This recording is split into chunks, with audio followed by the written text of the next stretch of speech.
Fala galera, sejam bem-vindos a mais um episódio do Movimentcast. Eu sou Matheus Winkler, eu estou aqui com o meu co-host Vitor Brito e nesse episódio a gente vai falar para vocês um pouquinho sobre algo que é o centro da prática do consultório na medicina esportiva, que acaba sendo a mudança de hábitos. Ajudar uma pessoa a realizar alguma transformação que seja positiva para a vida dela. E isso é engraçado porque é um desafio muito grande. Às vezes a gente tem a melhor prática do mundo, a melhor recomendação, a melhor conduta, só que se a gente não conseguir convencer o paciente a implementar aquilo na vida dele, não fez diferença nenhuma. E para isso, a gente tem que acessar aquele paciente. A gente quer compartilhar aqui com vocês um pouco de dicas de coisas que nós aprendemos na vida através de estudo e através de prática também, de como melhor acessar os pacientes e entender o momento de uma mudança e daí sim passar para ele aquela conduta com a orientação que vai fazer a diferença para que ele siga o que você propôs. Mas antes disso, de a gente chegar no final, a gente tem que percorrer o caminho. Então eu vou passar a bola aí para o Vitor para ele falar um pouquinho sobre quais são as dificuldades iniciais em acessar um paciente na mudança de um hábito. Matheus, o paciente que busca o médico do esporte, muitas vezes ele não sabe nem o que o médico do esporte faz. Ele foi por orientação, por dica de algum outro amigo que acabou indo e deu certo. Então a gente tem que entender em qual é o momento que essa pessoa está vivendo, a individualidade dela, o porquê que ela buscou o nosso serviço e qual que é a forma de acessar esse paciente. Então, qual é o momento que você se encontra em sua vida? Você trabalha, você faz cursinho, você tem filhos ou não tem? Então a gente precisa entender o todo da vida desse paciente. Depois que a gente entendeu essa particularidade, a gente vai dar o próximo passo. E qual seria o próximo passo, Matheus, para você? Depois que eu entendi o momento da vida que a pessoa está, eu dar uma orientação que seja específica para aquele momento e não é one size fits all. Eu não tem uma camiseta que para todo mundo vai ser a mesma. Então, são vários tamanhos. É um processo que eu preciso de um alfaiate para fazer essa roupa. E uma outra pergunta é, será que ele quer usar essa roupa? Então, nós vamos procurar entender se ele quer mesmo mudar de vida ou se alguém colocou esse objetivo para ele. Porque muitas vezes a pessoa chegou para a gente por indicação e ela não queria mudar o estilo de vida. A pessoa que falou, olha, você está tendo maus hábitos, você precisa melhorar os seus hábitos. Então ela ainda está em fase de pré-contemplação, que a gente chama, né? Ela precisa de algum incentivo e essa é a forma que a gente tem que entender que essa pessoa esteja passando para poder fazer as próximas perguntas ou tentar incentivar que ela entre na próxima fase e consiga entender o que a gente quer passar para ela. E quais são os seus mecanismos de cada fase, por exemplo, de acessar um paciente dessa forma? Ótimo tu ter trazido esse tema de forma mais técnica. Então, o que a gente está falando aqui é entrevista motivacional. E isso é muito importante a gente fazer essa avaliação enquanto a gente está falando com o paciente para poder acessar ele da melhor forma. A gente tem a pessoa que está em pré-contemplação, ela nem está ainda contemplando a possibilidade de fazer aquela mudança. E pode ser uma mudança importante para ela. Por exemplo, o paciente que fuma e às vezes ele vai no seu consultório porque ele quer ganhar mais massa muscular, ele quer hipertrofia e ele vem com esse objetivo, mas ele tem essa questão que ele fuma e ele nem está pensando em parar de fumar. Então aí ele está em pré-contemplação disso. Se a pessoa vem e fala já que ela está com um plano de parar, que ela pensa, ela já está em contemplação. A pessoa que já estiver fazendo, ela já tomou a decisão, ela já está em ação. Então a gente tem que entender o momento porque vai ser diferente acessar. Quando eu noto que um paciente tem alguma questão que é um hábito que ele pode melhorar, que vai ser bom para a saúde dele, mas ele se encontra em pré-contemplação, eu gosto muito de gerar ambiguidade na mente dele. Isso é uma técnica, né? A ambiguidade. Porque, para falar isso, eu vou voltar um pouquinho atrás. Para uma pessoa fazer alguma coisa, que eu falo para ela fazer, é muito mais fácil, em vez de eu dizer para ela fazer, ela concluir por si própria que ela tem que fazer aquilo e me pedir os meios. Porque a pessoa aceita melhor. Então, isso serve para a vida, serve para os relacionamentos, serve para tudo. Se você quer que alguém faça algo, introduz o tema de forma que aquela pessoa possa chegar na conclusão que aquela é a melhor coisa a ser feita. E daí você fala, cara, eu acho que é importante mesmo fazer isso. Que aí não veio da sua boca, veio da boca da pessoa. Ela passou pelo processo de pensamento. Então o paciente que está ali, eu não vou falar para ele, cara, você tem que parar de fumar, porque fumar isso, aquilo, ele vai ficar em modo de defesa, ele vai ficar defensivo. Mas ele não está pensando em parar de fumar. Então eu gero ambiguidade como? Fazendo perguntas. Eu pergunto para ele, cara, e como é que é a tua relação com o cigarro? Qual que é o impacto que isso tem na tua vida? Sente que te dá, às vezes, falta de ar para fazer atividade física? Sente alguma dificuldade? Pô, não te incomoda no dia a dia, na rotina de trabalho, de chegar com cheiro, de sair para fumar? E a pessoa vai me contando coisas, e quando ela me conta, ela botou na balança, é a questão da ambiguidade. Ela tá com a ideia, eu gosto de fumar não tem problema nenhum. Ela já bota assim os pontinhos, opa, mas tem isso, mas tem aquilo, mas tem aquele outro. Você pergunta para a pessoa, você sabe quais as consequências do cigarro na sua vida? Ela vai dizer, não. Cara, gostaria de saber? Não. Tá, então esse é um tópico que a gente pode conversar em outro momento, tá? Não é o momento, a pessoa não tá nada receptiva. E a gente tem que reconhecer isso também. Porque a gente não vai conseguir mudar toda a vida de uma pessoa em um momento.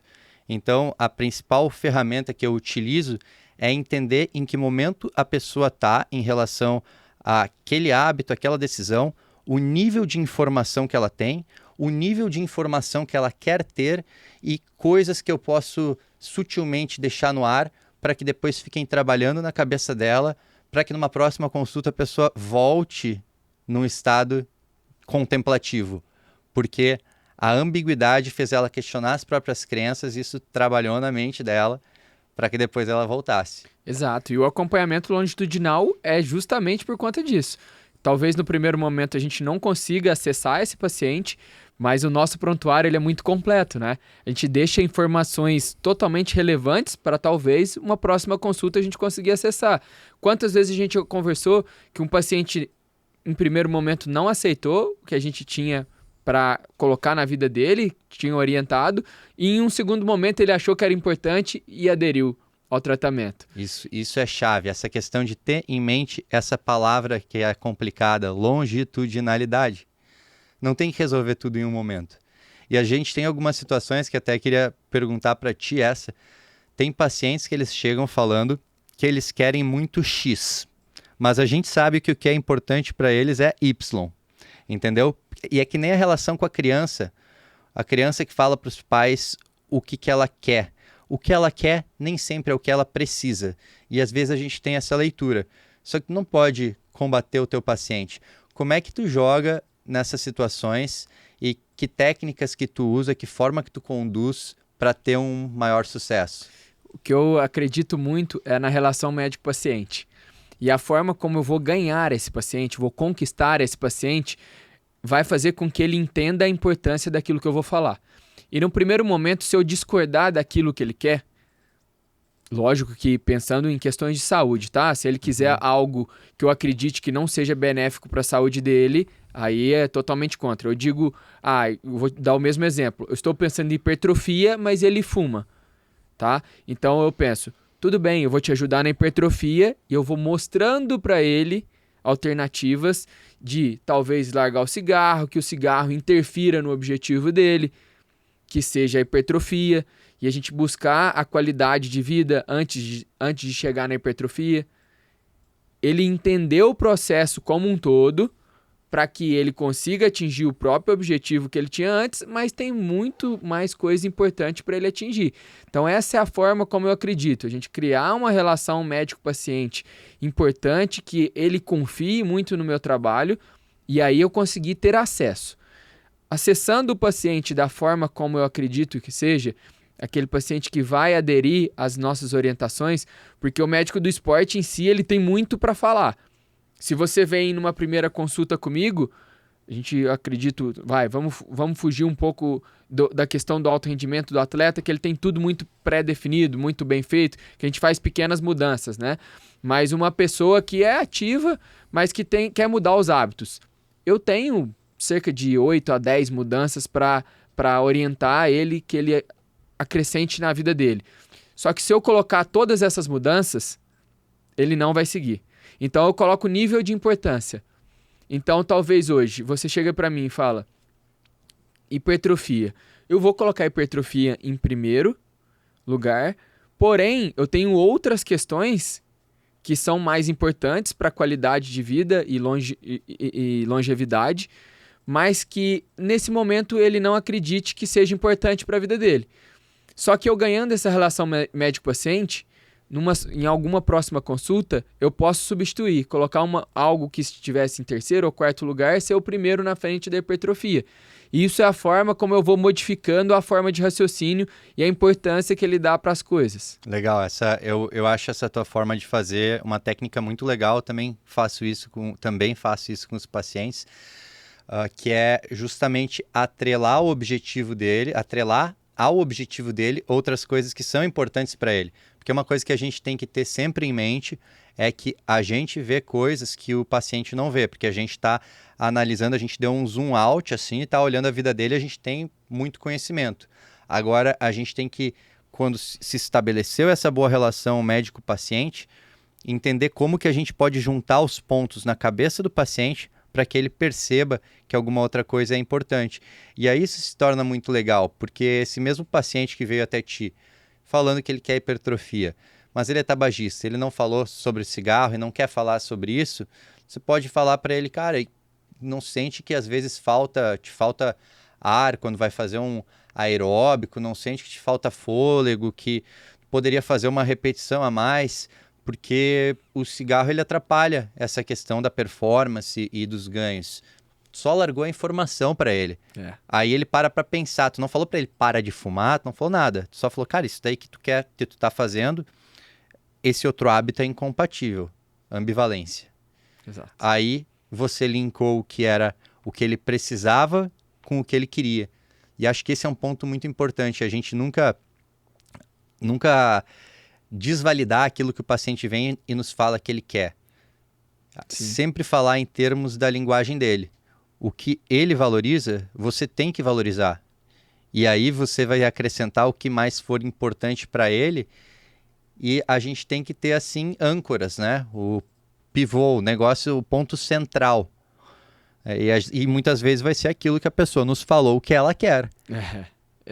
É o que a gente fala. Talvez o objetivo seja o ponto central e a gente puxe outros ganchos para tentar acessar o próprio objetivo desse paciente. E como você faz no consultório para entregar isso para o paciente?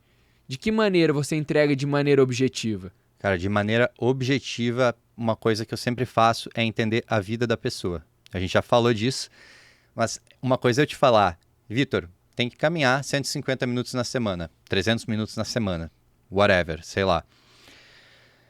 Outra coisa é eu te perguntar, cara, como que é a tua rotina, Vitor? Que horas que tu chega em casa, quais dias? E daí eu sempre faço essa pergunta de como que é a rotina da pessoa. Tá, e tu trabalha de que horas até que horas? E que horas tu dorme? Para eu entender aonde que pode entrar na vida dele a atividade física. Então, eu faço essa leitura e eu pergunto para o paciente, o que tu acharia de treinar às 17 horas quando tu volta do trabalho até às 19, nesse período que normalmente tu fica em casa sem fazer nada? Tu acha que rolaria tu botar um tênis e sair caminhar? Sim. E onde que tu vai caminhar? Eu sempre faço essa pergunta. E onde que tu vai ir? Tu vai correr onde? Tu vai pedalar onde? E é engraçado que às vezes o paciente ele trava e ele começa a pensar. Isso é importante, porque se ele travou ali e começou a pensar, não estava claro na mente dele. Ele não tinha ainda o caminho. E nessa conversa eu acabei de fazer ele visualizar o caminho. Ele, não, eu vou chegar em casa, eu vou pegar minha bicicleta e eu vou pedalando até o parque tal, e lá eu vou dar tantas voltas e voltar. Pô, legal, então a gente tem um combinado aqui. E aí eu pego isso nos mínimos detalhes. E depois disso, tem uma outra questão que é muito importante, que a gente fala, mas eu queria que tu falasse um pouquinho disso, porque esse é um tema que eu sei que tu gosta de discutir, que é a prescrição por escrito do exercício. Qual que é a validade disso? Tem mais adesão? Não tem? Como fazer? Eu acho legal tudo isso que você pontuou, porque muitas vezes você entrega para o paciente igual falar, você tem que fazer exercício físico, você tem que parar de fumar. Mas como? Aquilo pode ser só uma frase que, a partir do momento que ele sair do consultório, ele já sabia até. É algo que todo mundo sabe, passa na televisão, nas mídias sociais, enfim. E a forma como você entrega e faz ele raciocinar sobre tudo aquilo que você falou e trazer substratos de onde eu vou correr. Você vai andar de bike? Você tem bike? Vamos dar uma olhada aqui em bike? Pô, mas o médico do esporte está mostrando bicicleta na tela do computador para o paciente? Sim.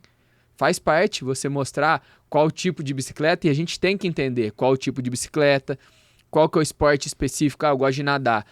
Às vezes você vai nadar de palmar, você vai colocar um pé de pato. Então, tudo isso a gente tem que saber. Sim. Tudo isso a gente tem que entrar nessa particularidade. E a forma como a gente vai colocar é o próximo ponto que eu te falei. A prescrição do exercício na base teórica.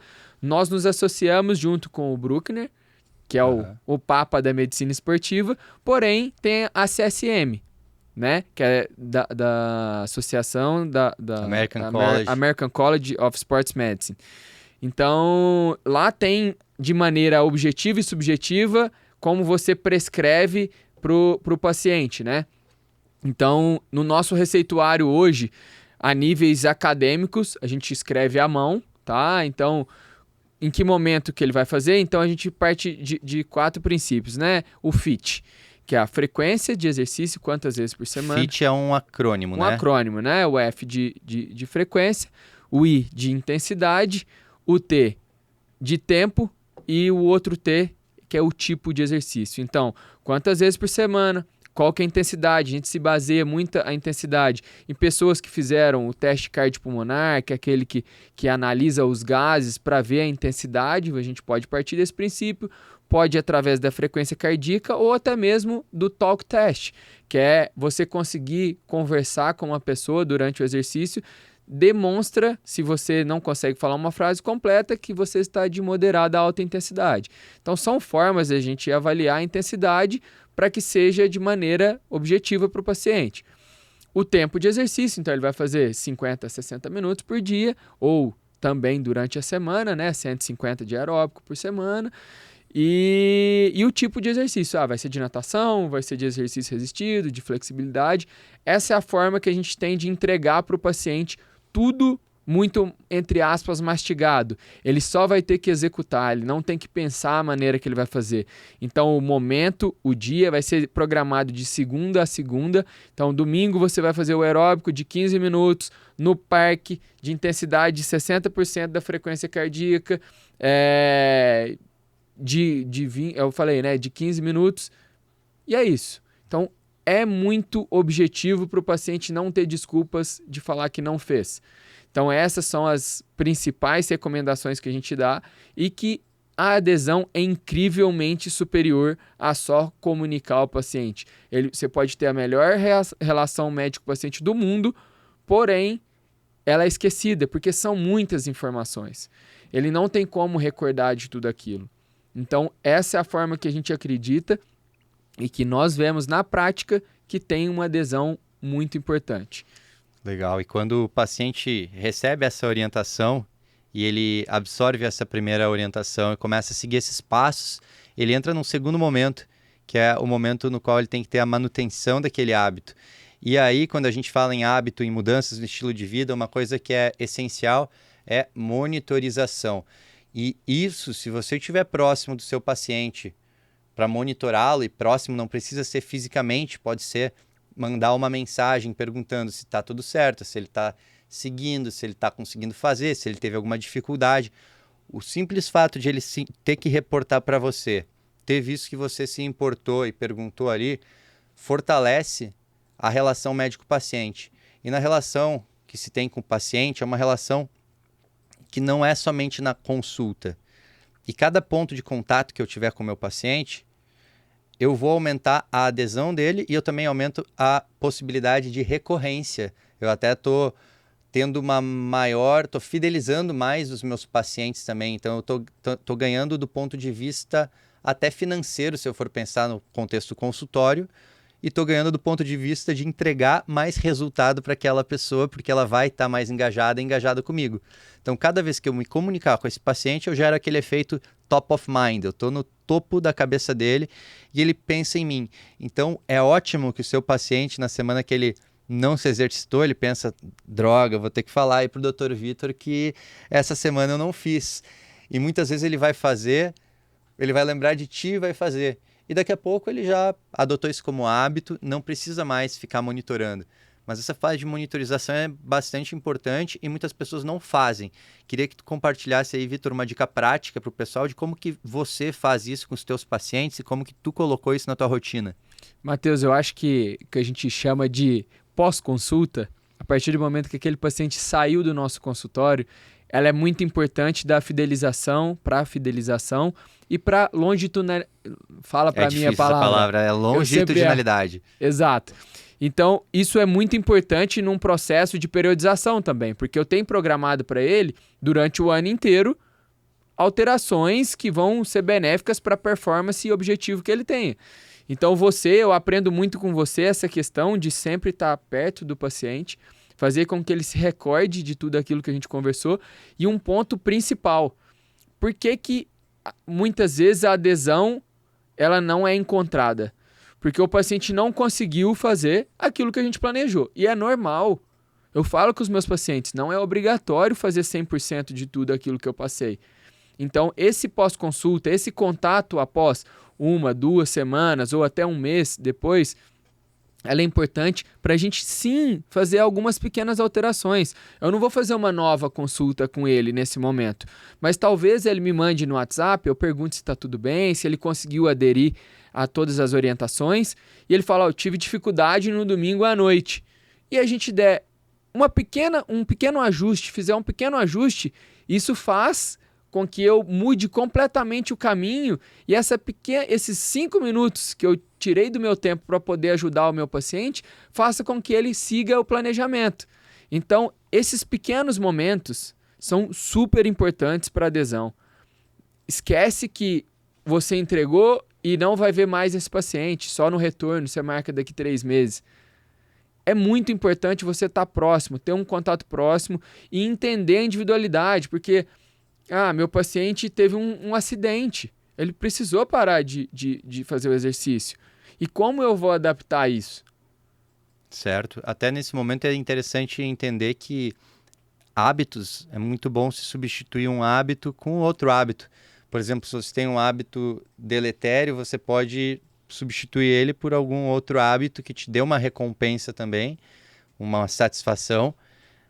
E é muito mais fácil fazer essa substituição do que simplesmente largar um hábito. E no quesito atividade física, por exemplo, se o paciente quebrou um braço, ele vai te falar que quebrou o braço, beleza, vai descansar aí uns dias, mas assim, as pernas ele pode treinar. E é bom ele fazer alguma coisa para ele não perder o hábito, não perder o momentum, né? Continuar em ação. Então, acho que é muito legal a gente passar essa perspectiva, e eu gosto muito de passar essa perspectiva de simplificar a vida da pessoa, porque a gente tem essa ideia de que tem que ser tudo perfeito, condições perfeitas, e a vida real não é assim. Você não vai ter sempre 1 hora para se exercitar, às vezes vai ter 15 minutinhos, legal, faça teus 15 minutos de atividade física.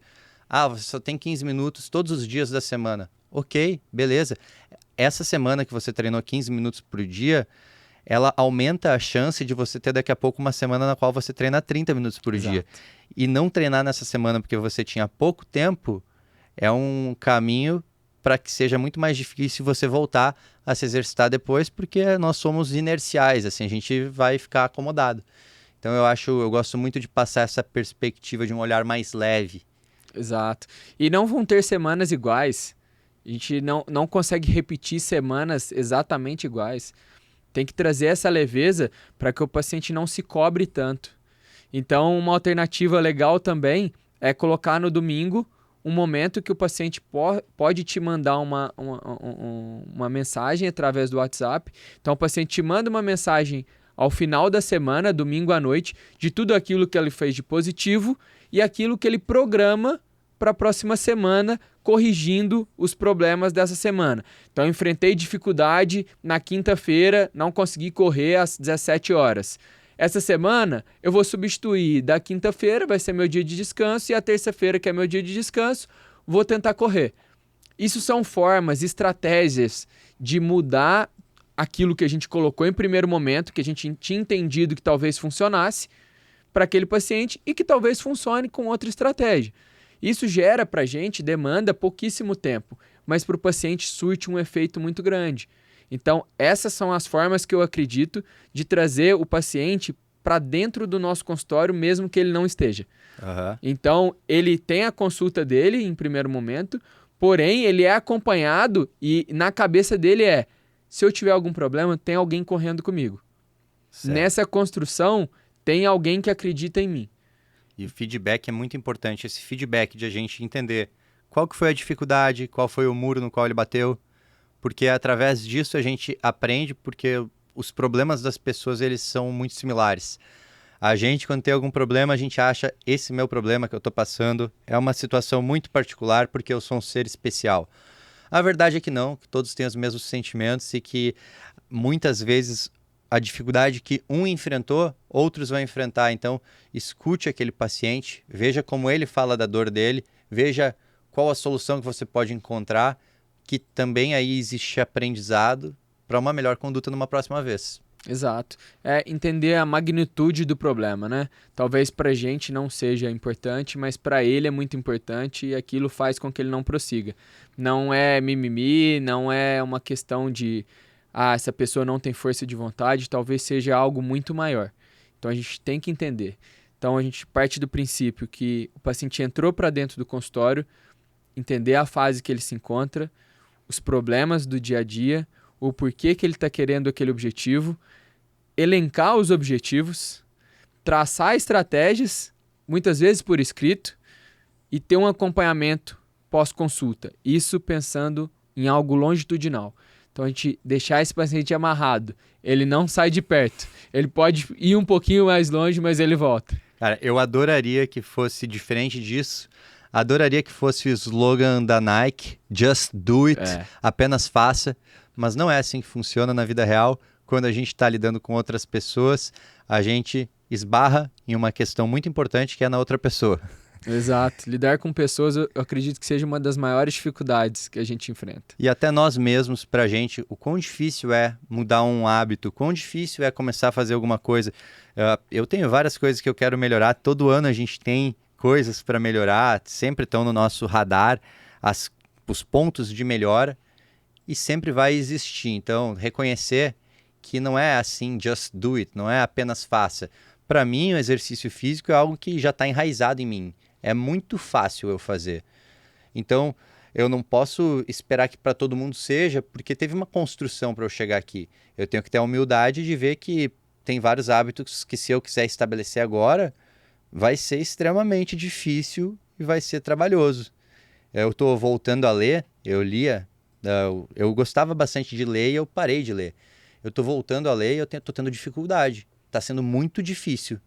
Até você enraizar isso igual você tem hoje o exercício físico. Espero que sim. Com certeza, eu não tenho sim. dúvida. Espero que sim. Porque você é uma pessoa que entende o processo. Nós elencamos diversas formas de fazer com que o paciente entenda, porém, esse paciente precisa enxergar o quão importante é a nossa orientação. Se ele não está preparado para aquilo, talvez a gente possa fazer o nosso melhor papel e ele não continue seguindo aquilo que a gente falou. Então, o paciente precisa procurar um médico do esporte para fazer esse acompanhamento, porém, é papel também do paciente acreditar no médico, né? A relação médico-paciente é muito importante, mas o paciente tem que chegar aberto para poder também receber as orientações e tentar praticar. Porque se ele não quer, a gente pode fazer o que for que a gente não consegue. Estou 100% contigo. Não tem como ajudar quem não quer ser ajudado. Exato. Essa é a primeira coisa. É isso. Eu acho que essa foi uma resenha produtiva aí, um pouquinho de vida real, dessa coisa que a gente tanto fala, de mudança de hábitos. E a gente vai fazer agora mais alguns episódios. Volta e meia a gente vai ter um episódio assim, Sim. Só eu e o Vitor trocando uma ideia, falando de questões práticas, discutindo temas da medicina esportiva propriamente, trazendo questões que vocês também gostam de conteúdos de fato, porque a gente gosta muito dessa coisa de mesclar um pouco de experiência pessoal, com ciência, com dia a dia, com dicas, porque é assim que a gente cresce e aprende na vida. Exato. Se vocês tiverem alguma dica ou algum conteúdo que vocês queiram que a gente comente aqui nos nossos episódios mais curtos, deixa pra gente aí um comentário escrevendo aquilo que vocês elencam como importantes e que vão ajudar vocês, que a gente terá o maior prazer em poder ajudar na melhoria, no ganho de qualidade de vida. Né, Matheus? Então sigam a gente lá nas redes sociais, curta, compartilham e será sempre um prazer estar com vocês. Beleza? Um abraço. Valeu. Tchau, tchau. Tchau, tchau.